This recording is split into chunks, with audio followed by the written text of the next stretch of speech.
everyone, to this episode of the Freedom Hub's Working Group. I'm your host, Jeff Cantor, along with my co-host, Charles Froman. We are sponsored by a number of very interesting organizations, and we are, in fact, the Disruptors Intersection. We're just trying to find out all those activists and entrepreneurs out there kind of moving things forward for all of us. All of these are recorded, so you're going to want to come back. These are some case-sensitive links here, and we've posted the same video on all four of these different platforms, which is ever your favorite. We would certainly encourage you to go to all of them and at least subscribe, because we certainly like to get the subscriber numbers up wherever we can on these, and that we'll get some notices when new videos post, and when Larry's comes out as an example. And then also we've got some other shows we do, so if you'll definitely encourage you to go and subscribe to all of them as well. We definitely need that circulation to bump up our numbers, and as we trend, all these guests get more coverage and more notoriety, and we get some more play on the main pages of these various platforms. So don't necessarily pick and choose. I encourage you to subscribe to all of them for us. And then, of course, we're over at our main website. So let's gravitate over there for a quick minute. This is the place where you're going to find your chance to learn about a lot of stuff related to the freedom with your health and wealth, as it were. And on the main page, if you hover over the home tab, you'll notice it says information. And if you come on over to that link, that's really where all the details related to these various webinars are. So here's where we have the upcoming guests. Right now on the left, you'll see we're at the one we are right this minute. On the right tonight, we're going to be doing a great one for cash patients. And then on Thursdays, we do one about getting control of your wealth, which banks and credit cards and everybody else has a whole different battle plan for you than you would like. And then continuing the conversation, which is a very critical part of what we do, and I'll show you that in a minute. But then we also show the future guests, as well as the links to where all those actually are. So this way you don't have to try to remember those per se. You can just come on over here and click on any of them. And here we're kind of promoting everything but you know who. So these are the three channels that we're typically pushing for. Now, as I said, we do have that continuing the conversation. So today is a good example, be a pretty interesting conversation. And you're probably not going to just want to just keep watching that video and call it a day. So we're going to give you the chance to connect with everybody after the fact, so you can kind of move it forward a little bit and give you a little taste of that. Let's pick somebody here. Okay, here's a fellow. So if you choose this as an example, you're going to get a little breakout on that person, the links to their videos, anything if they did a PowerPoint or blogs they're tied to or whatever it might be. And then lastly, we do want to at least show you about fighting for freedom. So there are a lot of organizations, and you're probably not aware of all of them, but right at the top, we're going to start showing all the issues and things. And sadly, you need to click on all of these. There's not a bad one in the bunch. We try to only focus on the most important ones that are out there. So you want to participate. And then, of course, there's an ever-growing list of organizations that we're connecting to that are out promoting for what's going on out there. Some articles and also some past videos from a variety of organizations, all quite valuable. So definitely take advantage. There's a wealth of things, as you can see. So, but on that note, let's kick into where we are today. So on that note, Charles, if you would, why don't you do the honors? I would, Jeff, and I will. Welcome, Larry. It's a pleasure to have you help us climb out of the COVID ditch. And when Larry and I were talking about a hook for today's webinar, we thought, given his expertise as a coach for small entrepreneurs, as a occasional professor at the schools near him in the Northeast, Columbia, etc., the business schools, of how to get your venture going, that would be a good topic for now, because so many folks have had their livelihood sabotaged in the lockdown. Even before that, the Fed money printing was putting the economy, treating it like the end of a whip with lots of unemployment. And overall, there's a sort of a cultural change with digital nomads and the gig economy. People want to find their bliss and their path and make it work and make some money pursuing their happiness. So that's what we're going to talk about today. And I met Larry, I guess, back in 2000, 15 or so, when he sort of helped Governor Gary Johnson's Libertarian presidential campaign get going.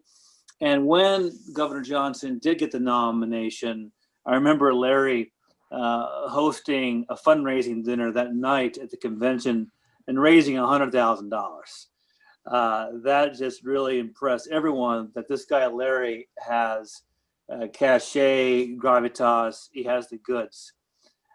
And well, he might have been in the presidential race himself this go around.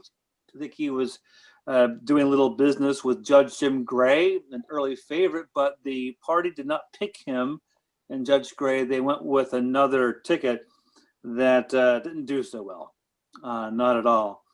But we love Larry, and I think he's going to be really good here, coaching all of us how to rise from the ashes, because this has been a terrible year, 2020. So, Jeff, I'm really anxious to hear Larry speak. Very good. Okay, Larry, I'm giving you the floor. Is it my time now? You are now in the barrel. I love it. It's awesome, guys. Everything you guys said is true. There have been a lot of people who, even though this was a bad year for many people and for many different reasons, there is one part that isn't, there's a silver lining, and that is for many people that has been enlightening for them to think about things differently, whether it's their health or their business or their lifestyle or their future or whatever the case may be. Some of those people did it because they had to be changed. The way they did business had to change. They used to go to work and now they don't. Some of them have been fired or let go, or the business has collapsed. Any of those things are possibly true. The thing that I want you to think about is three parts: reset, retool, and or rebrand. Any of those three, or a combination of the three. I'm going to bring up the first one, which is the idea of resetting. One of the first problems people have when they're displaced is not knowing what to do next, particularly if they were an employee, right? You got laid off or you're furloughed. Now, what's my next step? Worse, let's say you're in a terrible spot, which is you're over 50. You've been in the same company or same business for 10, 15, or 20 years. Well, that used to be a good thing, not anymore. Something to realize when you're older, 40, 50, 60. In today's world, most hiring managers, if you're looking for a job, that is, most hiring managers only care about your last 10 years of employment. Everything else beyond that's unimportant. But Larry, I've got 20 years experience. Most people don't care. What they care about is your last 10 years, which means if you think about the average person, they graduate high school in 6 years now. That's the average. So they graduate when they're 24. So once they're 34, they have 10 years of experience, which means in the eyes of most employers, 34, 44, 54, 64, all the same. No difference. Which one's cheaper and healthier? Younger, usually. Disadvantage for someone who's over 34, 44, 54, 64, which means you have to change what you're doing. You may have to reset your life, your lifestyle, what you're doing, or even your value. Remembering that more and more your actual experience has less and less value, but the impact you brought or the things you've done or your insight into things is far more important. And that's how you should begin to judge your value. How do you do that? First thing you want to do, people always do, is go, I want to get my resume together and then start sending my resumes out. That is a terrible idea. Please don't do that. If you start doing that, you'll send your resume out to hundreds of people. You'll get almost no responses. Your psyche will be broken and you'll feel like a loser. That is a bad idea. Don't do that, please. The other thing is, I'll write a business plan. Also a terrible idea unless you are being funded. If you are being funded, then sometimes a business plan is a good idea, depending upon who's funding you. And if it's not a bank, if it's an individual, start with a very simple 3-pager and then work on it from there. Whole different class. Not going to cover that today, but I'm going to cover the basics. First piece, I want you to sit by yourself or with someone who knows you very well. One of those two. Get a piece of paper out, and I want you to write this down. I don't want you to use a computer or a phone. I want you to use paper. And I want you to think to yourself, what are 3 hobbies that I love? I'm not joking. I want you to think, particularly if you're 44, 54, 64, think about 3 hobbies that you like. 3 things that you would do that you just enjoy. 3 things. Jeff, can I bother you to get on for a few minutes? Please do. Give me 3 things you enjoy to do, 3 hobbies you like. Well, I like to do car restoration, Car restoration, love that. Anything else? gardening, Gardening, love that. Anything else? going to live music. Live music. I love those 3 things. You would do those things for free, wouldn't you? Because you love them, wouldn't you? That's for sure. Absolutely. I love it. Those are 3 great things. Now, I want to go to the next step. Once you've written those 3 things down, whatever those 3 things are, next I want you to think, what are 3 professional skill sets that you have? And I want you to think, in this case, professionally. Are you good at managing things? Are you good at accounting? Are you good at customer service? Are you good at marketing? Are you good at selling? Are you good at building things with your hands? Are you good at organizing things? Are you physically good at stuff? Like, can you physically grab people and move them someplace? Right? Are you a good physical mover? What some of the skills you have professionally? Jeff, can you give me a couple of those you have? Sure. I would say a good organizer. Okay. I can definitely manage people. Manage people, good. Sales. Sales, that's good. That's all I wanted is 3. That's perfect. Once you've got 3 and 3, then go to the last piece, which is think about every job you've ever had. Some of you worked in high school, some of you didn't, some of you worked in college, some of you didn't, but every job you've ever had, was there a task or duty that you tended to gravitate towards, whether it was your job or not?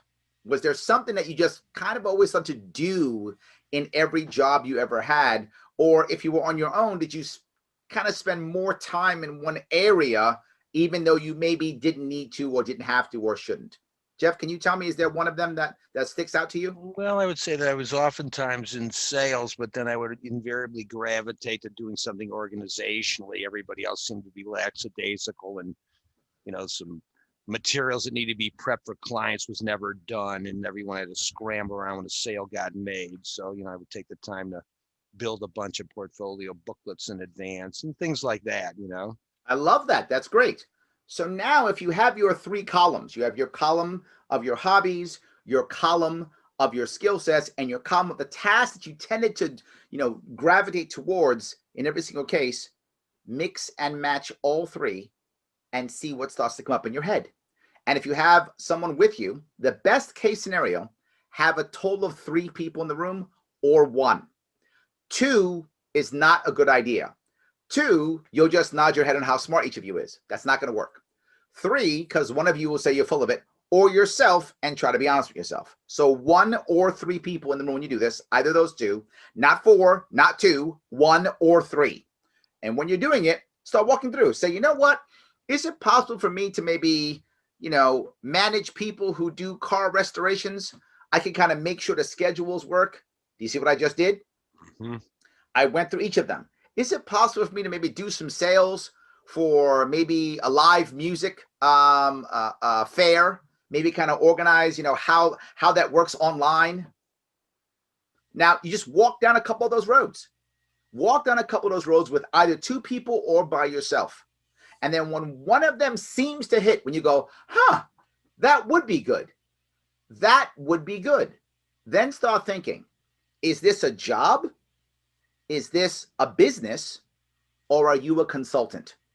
One of those 3 in that world. In this fictitious case, we decided, Jeff, that a future for you might be organizing organizing the people who do car restoration.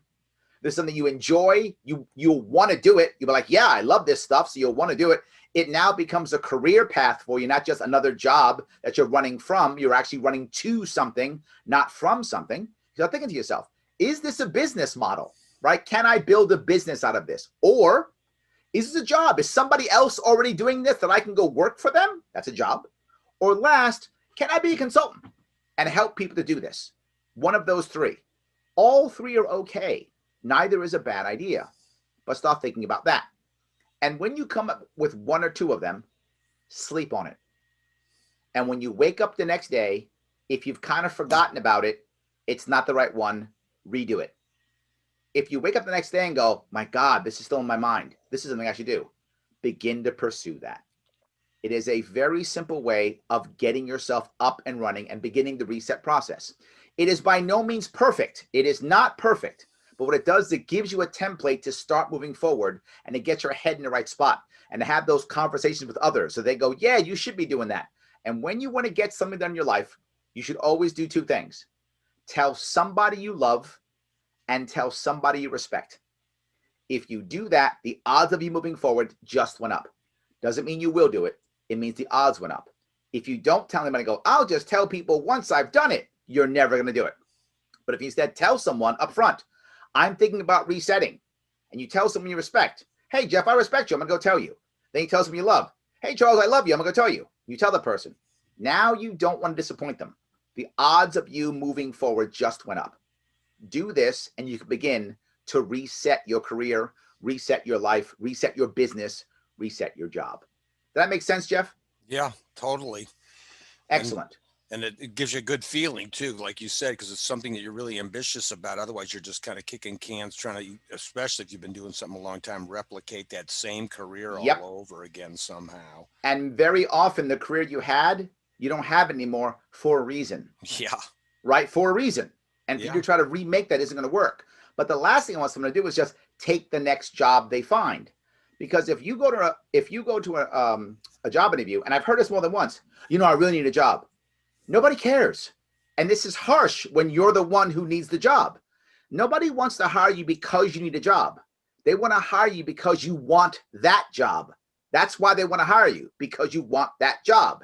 If you go through an exercise like this or this one, you will actually know what job you want. And when you get in front of that person, you can say, I want this job, and here's the reason why I want it, versus I got to pay my bills. Nobody cares. Then you get more desperate, and then before you know it, you are unemployable because your resume is so broken, you're unemployable. I don't want you to be that. So instead, find out what you want to be part of.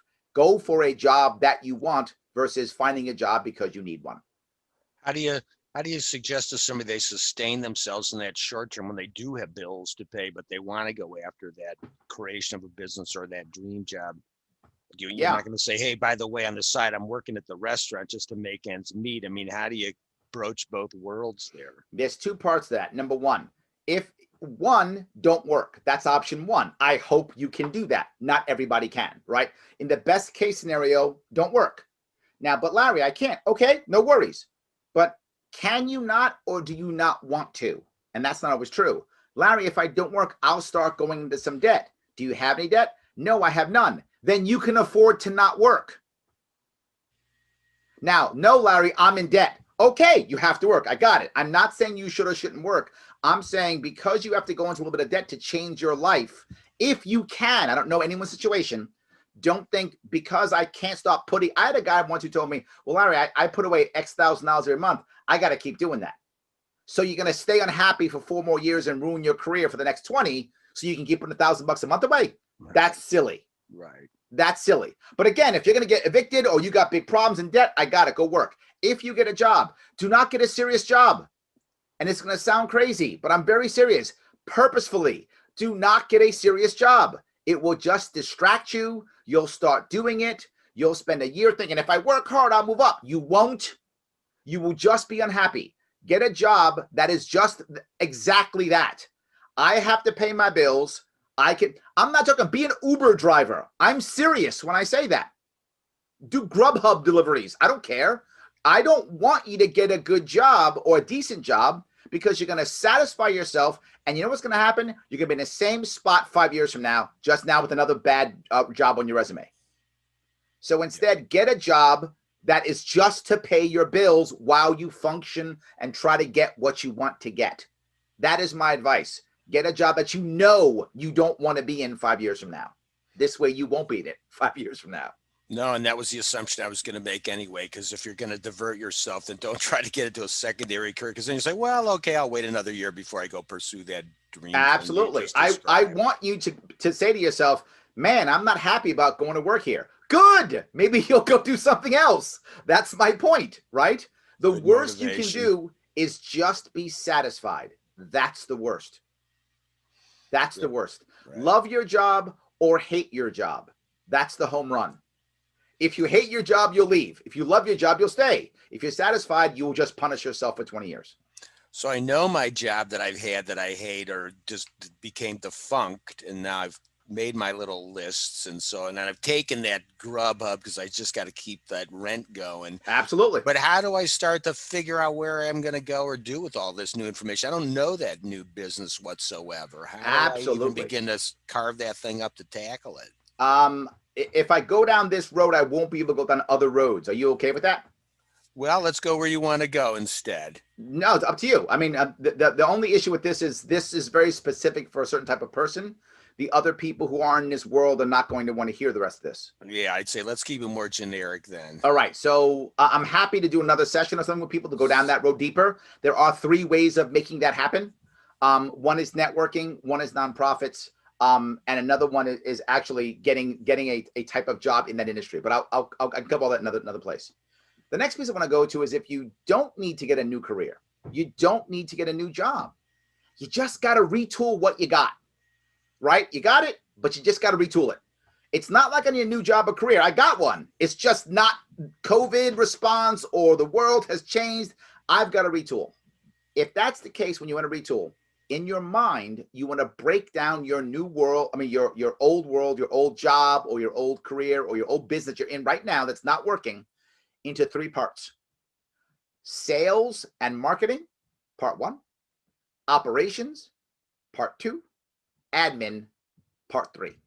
If you physically break it up and do every single task and thing that you do and break it up into those 3, remember 3 specific words for each. Anything you do in marketing or in sales always has to do with efficiency, not effectiveness, efficiency. So how efficient is it? For every dollar I'm putting in, what am I getting out? That is how you want to measure whether your marketing and sales is working. Lots of people will tell you, I can help you market. I'll get you, more people in front of you. That's not good enough. For my sales and marketing to work, I need to be closing deals. And for someone who comes out of an employee mindset, that can be difficult. When you start moving into either entrepreneurship, executive level status, any of these types, the amount of work you do is irrelevant. And it may sound crazy to people. Well, people who are very wealthy and successful work really hard. No, they don't. I coach them. It's not true. They don't. They don't. If you notice, the very wealthy, they always have time to do charity. They have time to do press events. They have time to go on vacation 4 times a year. They don't. They work very efficiently. They actually don't work a lot at all. That's not what they do. They might have worked hard to get there. That's possible. Some of them have some of them were just working efficient all the way through, effective all the way through. However, efficiently, all the way through. However, the point being, it's not about working hard. It's about making sure things get done and working, in this case, efficiently.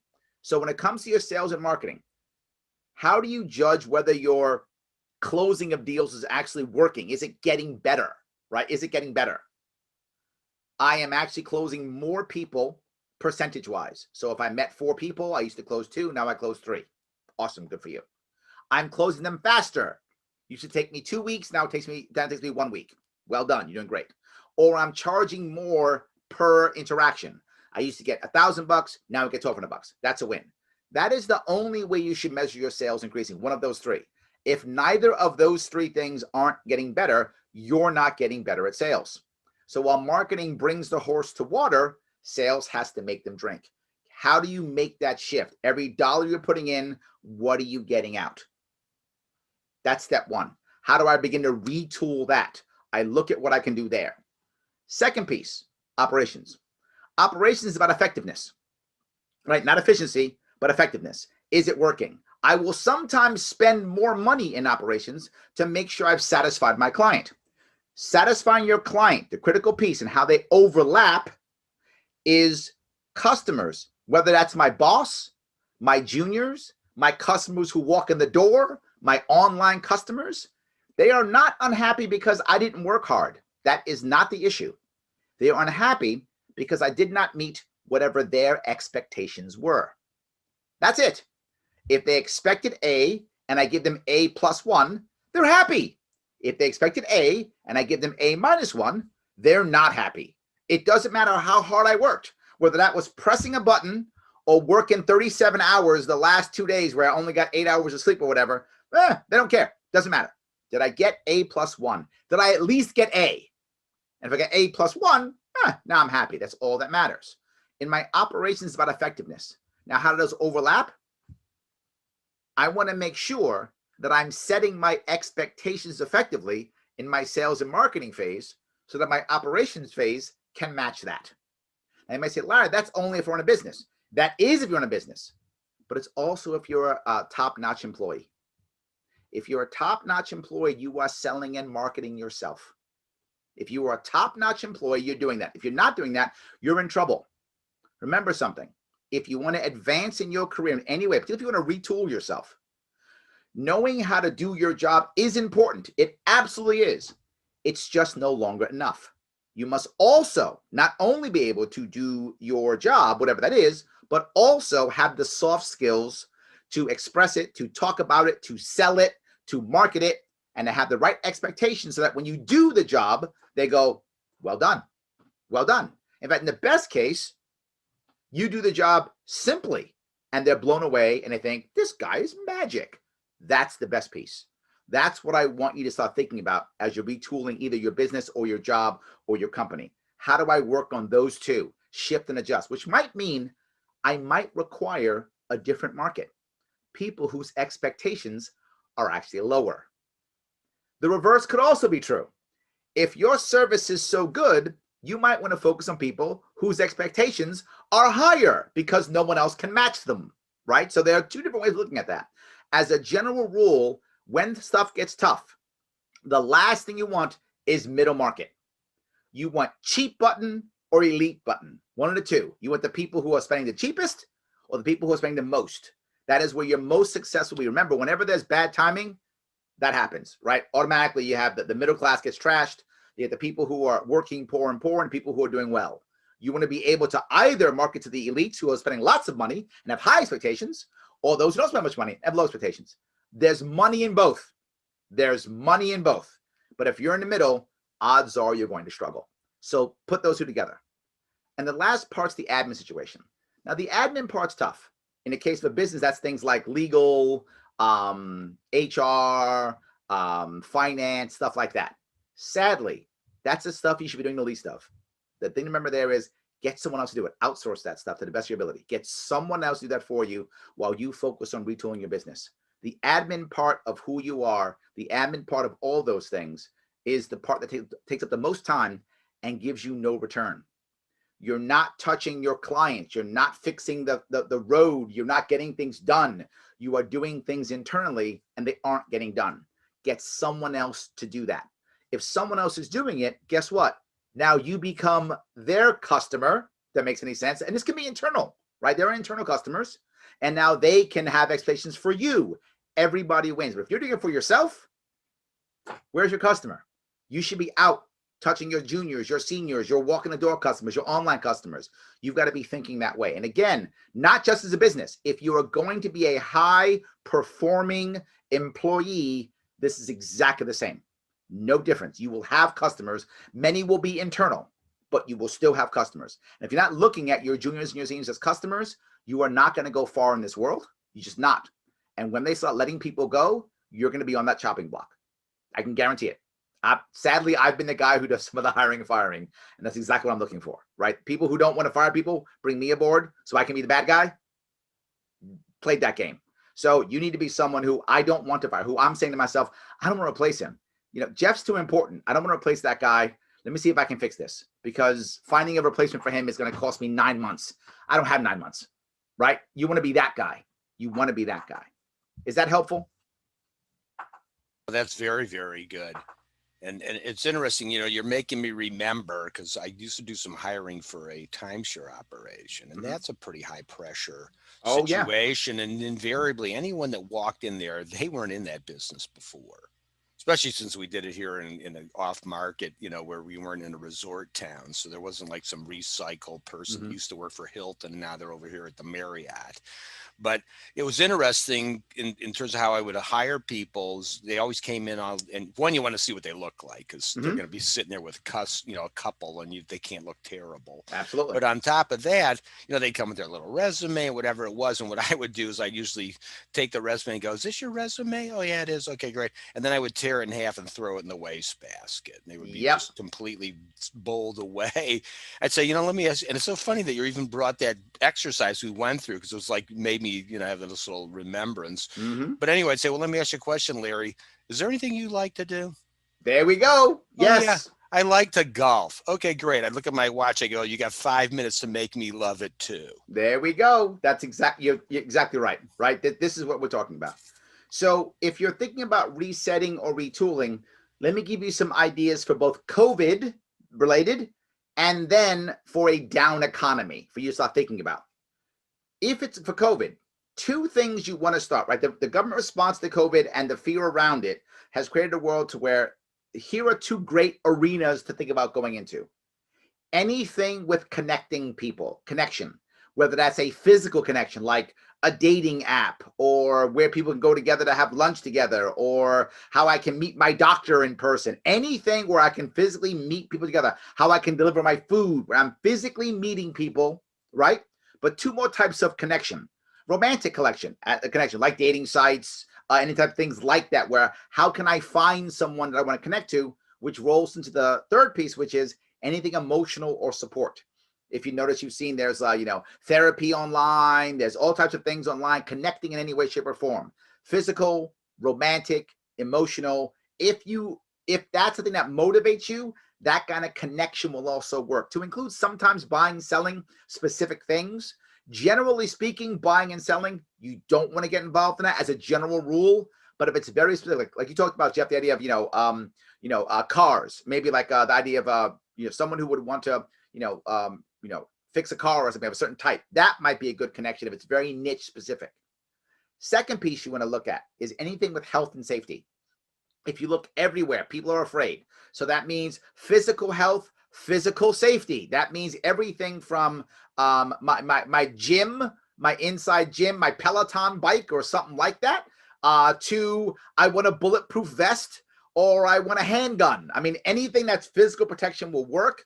Also, cyber protection, right? What's going to stop my PC from getting invaded? What's going to stop this from being invaded, right? Anything about health and safety. And of course, your actual health, right? Your both emotional and physical health, right? Any of those things. If you're in that world, health and safety, when it comes to COVID response, this is the time to be in that. If you're not there already, this is the place to be if you feel comfortable and you want to go there.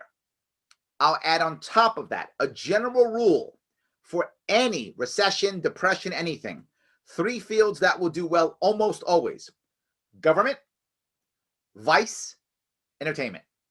If you're in those 3 and there's a recession, depression, you're in. If you can somehow connect those 2, and it happens to connect with my first or second idea, now you are rocking and rolling. That's the home run if you can do any of that. Is that good? What's the best office to run for to be able to do all 3 of those together, to have that vice and entertainment in my political realm? Generally speaking, AG. Attorney General. You are set. You are set. But you're right. I mean, that's kind of where everybody's going to gravitate, because you start to get stir crazy in this shutdown world. Look at all the binge watching. And yes. So there's so many niche ways to go in that area for sure. And look at Zoom. Zoom is connecting, right? Think about what should have happened. We shouldn't be on Zoom. We should be on Skype. But Skype dropped the ball and Zoom picked it up. It's interesting when you say that. You almost forgot about Skype. That's correct. In truth, And I used to actually call it a Skype call. We don't call it that anymore. Now it's a Zoom call. Interesting. Yes. Skype dropped the ball. Talking about networking and the like, and since we stumbled into Zoom, the challenge, and I've had a couple of people that I'm in that networking group with, which is about 20 some businesses, but some don't really want to come because they don't like Zoom anymore. You can't have side conversations. It's not like when you went to an event and then we really do network. Now you're sitting there and everyone gets their turn to say what they do, and then the next person. And a few people said, I'm tired of that now. I don't want to go to those meetings anymore. How do you breathe some life into trying to do a virtual world a little bit? Or is there any real way to replicate some reality of meeting in person? Yeah, I think there is. It's just more difficult, right? The Zoom does have the breakout rooms, which is not bad. You need the breakout rooms. That's one thing. But I use StreamYard, and StreamYard can have 10 people on at the same time. and we just all talk at the same time together. That can also work, right? Absolutely. And I also have sometimes my friends where I'll be on something and we'll be texting at the same time. So we'll be DMing on Facebook while we're doing a Zoom, or DMing online while we're doing a Zoom. So I think that's how you try to fix that as a general rule. That's a pretty good suggestion, because yeah, that is the challenge. Because I know when you go to a networking thing, before it officially begins, everyone's breaking up in their little clutches, and everyone gets their little separate side deals, and then also at the end. But on Zoom, we log in, we see each other, and then we log off. So well, the other problem is, and this is the harsh part with it, right? When you're talking, if you and I are at that meeting and you and I are talking about something, that's just you and I talking, right? That's ephemeral. That goes away. The problem is when I text it, now there's a written record. And people get afraid of that. That's an interesting point to make too. Oh, Jonathan, yes. I see you've got, let's open up for a few Q&A here. I see you've got some hands popping up. Jonathan, why don't you jump in? Sure. I was just going to make a comment. All the businesses and projects that I'm doing now, at least 90%, we all use Discord. Discord, So, yes, also good. Yeah, I hate Zoom actually. I like Google Meets way better. It's a lot more fluid in my opinion. And the youngsters, if you, and I call youngsters anyone who say under 25 or so in that area, maybe even under 30, Discord's the norm. Like they 100%. spend a lot of time on Discord, actually more than talking on the phone. Yep. Yeah. I'm on Discord all the time. I have private channels. Yep. I'm doing a treasure hunt today, and the company that I'm connecting with to partner with, they're on Discord. And so we've created a Discord channel for my company on it now. So, I mean, yeah, that's how it works. Absolutely. I think Discord's a wonderful idea. And again, you create private channels. You can, if you want to, you can actually broadcast it. I mean, it's not a bad idea. I'm actually considering getting a Discord, myself having one. Yeah, I love Discord's great. And then Twitter, I think, is becoming the business norm, replacing LinkedIn also. I don't know if you guys really kept up on that. Wait a minute. Now, repeat that, please. In my opinion, Twitter, as far as connecting business people to business people, Twitter is a better resource than LinkedIn, and will eventually surpass LinkedIn. I think, and that's just my opinion, at least the industry that I'm in right now, there's a lot more like the crypto blockchain space, that specific niche. Specifically, Twitter is a much better place to reach people. There we go. Interesting. But I see it converting that way. LinkedIn just it's coming from a tech background and trying to use their product. To me, it's just not intuitive in how I use technology. May I ask how old you are? 30. Yeah, you're too young. Yeah. Well, I'm serious. LinkedIn's made for old guys like me. It's like basically your resume online. It's how we think. Well, it's made for me. Yeah. No, I love it. And you're totally right. But as you said, I mean, as far as retooling and understanding the way the world is changing, dinosaurs are dying. So yes. One of the reasons why LinkedIn's struggling is because they were so late to do their video, and then they curate who's going to be able to do video on LinkedIn. My biggest issue that I have with it is they strangle you when you try and leave their platform. Yeah. So when you open up a second link, they're forcing you to be within LinkedIn. If you want to, that's the same thing with Facebook also, that drives me crazy. But it's the reason why, at least the generation, the people that I interact with, 90% of those people don't even use Facebook really. It's just Facebook is going out of its way to make itself irrelevant. It's really trying hard. Yeah, it's been, yeah. It's really trying hard to make it relevant. Especially with for their Oculus, they're forcing everyone to have a Facebook account to use it. I think that's kind of stupid, but we'll see. Well, how was it get you to use a crappy program unless they force you? Yeah. So yes. Yeah, I really liked everything you've had to say, though. It's been really good stuff. You've spoken volumes to a lot of things that I've been doing this year. So it's awesome. Absolutely. Thank you. Fantastic. Any other questions there I see coming up? Charles? Sure. As Larry talked about, connecting people, exploring this COVID chaos, it reminds me, Jeff, of our Forbes featured health plan that's really upgraded our telemedicine to virtual care. and added the member assistant to talk about any psychological counseling issue or life issue the member is facing. So a much more expansive idea of why you would call a concierge for an expanded idea of health, which is, new for me. It's not just, what is this rash? It's no longer that. And then there's meditation online, there's therapy online, and most of it's just through your phone, right? It used to be that this had to go through a computer. Now that's not even true anymore. A lot of it goes through, in fact, in many cases, it is only an app. Not always, but now it used to be, you go back 20 years, 15 years maybe, everything was some kind of software or downloadable thing on your computer. Now, so much of it is apps. It's to the point where sometimes you would rather be on your phone than a computer. I know it's crazy. Well, Charles was referring to that. In truth, this platform that we're using for this health program is running on only available as an app product. There we go. Just like you said, because that's for the purposes of what you're trying to do. It's good. It's not going to replace, they were discussing today about where things are going, reboots and whatnot. Is brick and mortar going to completely go away because everyone's just going to go online? But they figure the experts think it's going to cap at about 20% online is the max you can do, because there's just too many things you have to do in person. Or you want to, try shoes on all day long on the internet. You can only just do so much of that. You really want to go and physically put them on and stuff. Yeah, but it's going to change what retail is, right? And I said the same thing. If you want a retail store to work at all, there's a couple things it can be. The first thing is it's a showroom, right? That makes sense, right? So literally, I don't have to carry all of the items. I just have to make sure that when I put it on. Okay, it fits. Okay, so what color? Green? Order it to your house. It'll be there tomorrow, right? So things become a showroom. I'm not actually buying the item there. I'm just feeling, touching, getting a feel for the item there, but it's actually being shipped from a warehouse someplace else to you. That style is still gonna function, because you're right. Some people want to go in, feel, see, touch the item or items. I think that will absolutely work. But the second part is, now they can measure you with your phone. Now you just take a picture, they measure, off you go, right? They compare you to something, off you go. So I think that there are more and more apps that actually will allow you to do things without having to be there. But there's another piece though, right? This becomes the efficiency piece.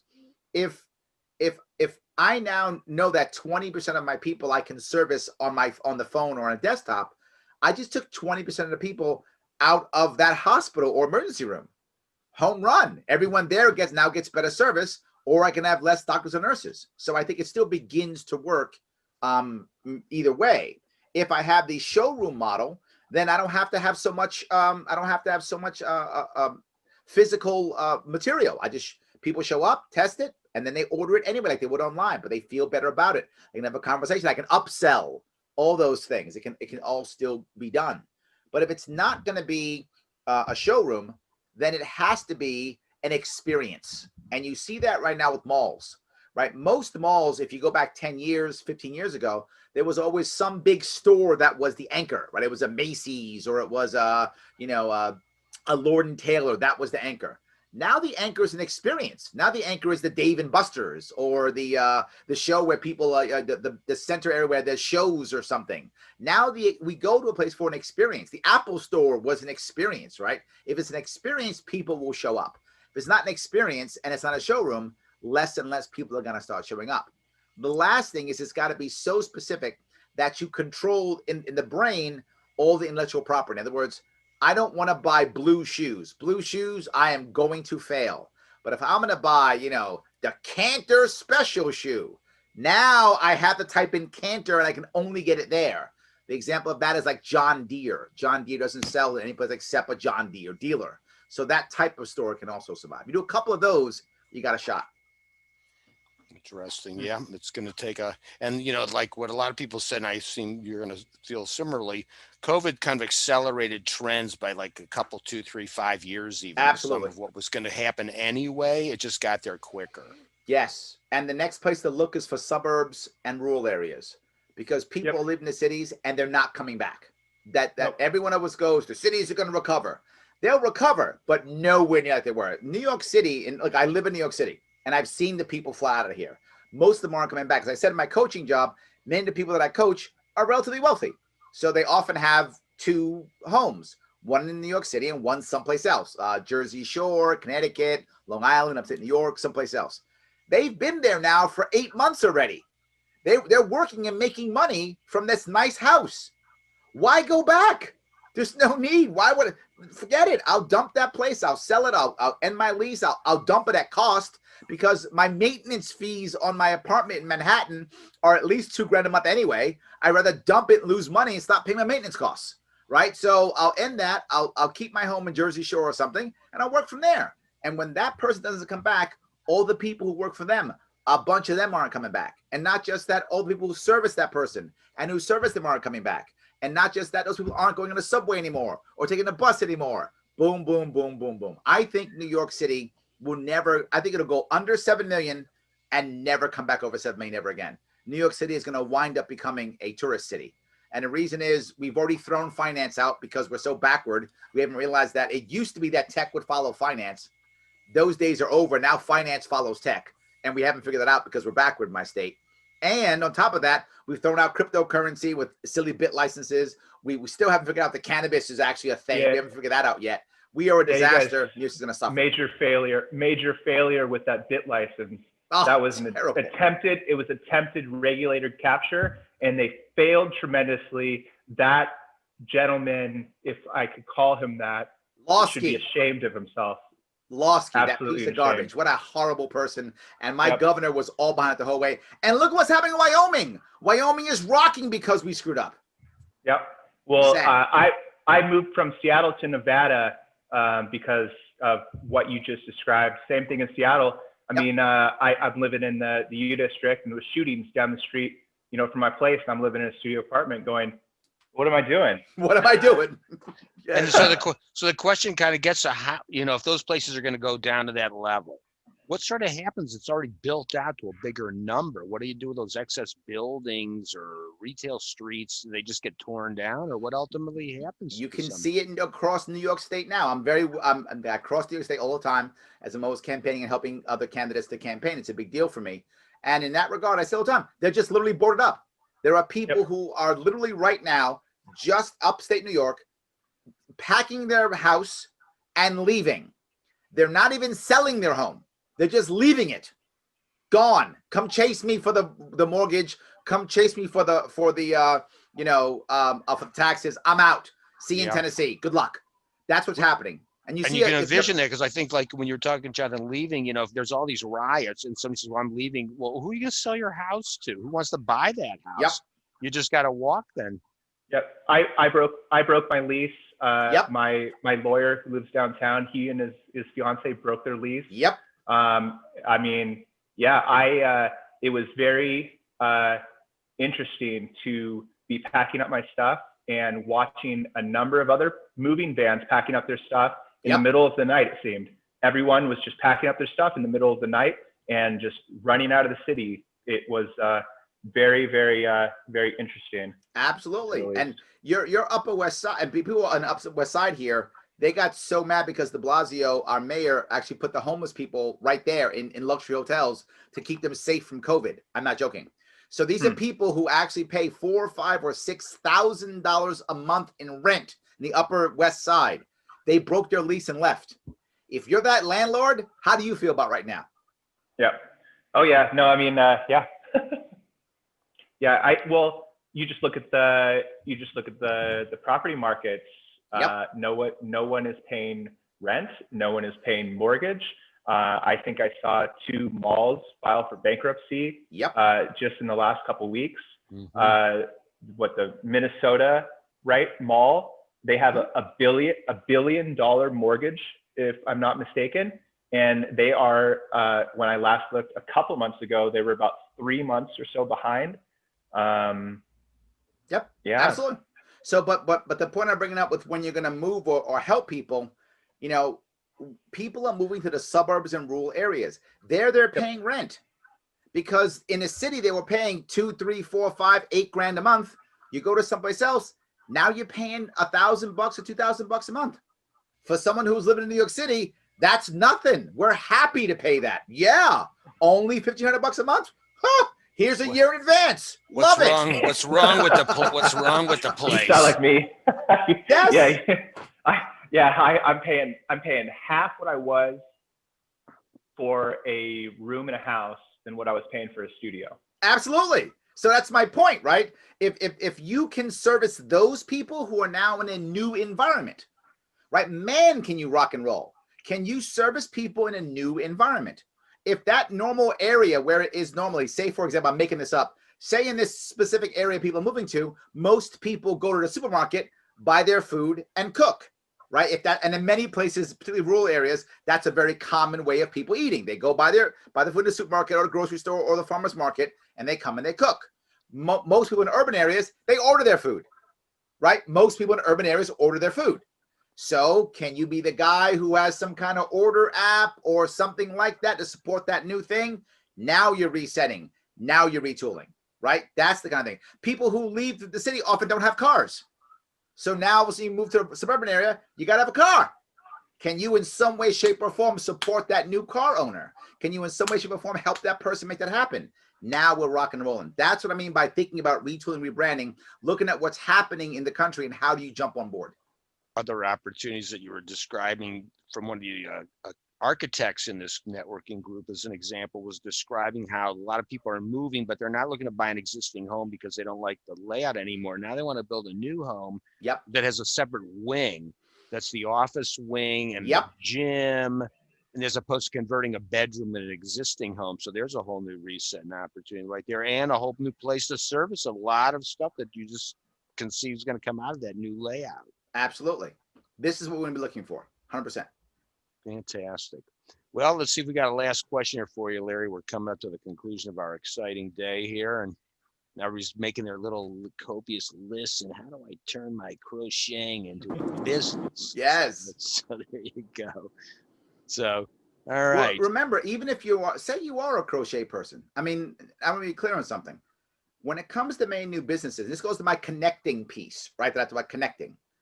When it comes to most new businesses, when it comes to connecting, you don't have to make any money. And I'm serious. If you go back again 10, 15 years, if you're an angel investor or if you're, if you're a venture cap guy or gal, you're looking for how much money the person makes. What's your sales? What's your money? Those days are over. The average VC guy or the average angel investor is looking for how many eyeballs do you have. That's what they care about.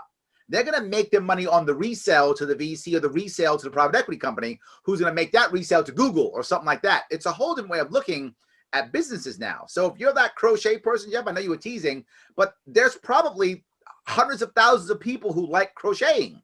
If you can create a world to where people will come and watch what you do or talk about what you do or join your community, that's eyeballs for someone else to sell to. That is a viable and valuable commodity. Absolutely. What a fantastic way to kind of close it out there today. I really appreciate the time. Again, I would encourage everybody to come and take a look at here, I'm going to cut over here real fast. Make sure you come and check out these videos on all the channels. Larry's going to be up on here occupying some real estate here by first of next week. So Larry, again, thanks so much for being here today. Of course. Anybody who wants to talk to me, feel free to go to Larry Sharpe. I'm sorry. Go to my Facebook page or my my YouTube page for business. It's the NeoSage, NeoSage.